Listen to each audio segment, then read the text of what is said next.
पवन सिंह और rise and fall से बाहर निकले हैं तब से पवन सिंह का टेस्ट शो नहीं आया। तो पवन सिंह और अपनी भाभी पवन सिंह और ज्योति भाभी का टेस्ट शो है, पर अलग अलग है। पवन सिंह का अलग है और ज्योति सिंह का अलग अलग है।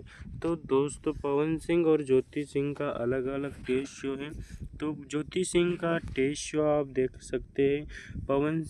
ज्योति सिंह का टेस्ट शो डांडिया नाइट में है, रंगदार पार्टी है, वहाँ पे टेस्ट शो है। ज्योति सिंह का अलग डांडिया का उत्सव है। तो पवन सिंह का आप देखते हैं, तो पवन सिंह का आप देख सकते हैं यहाँ पे विशाल माँ भगवती जागरण है पवन सिंह का।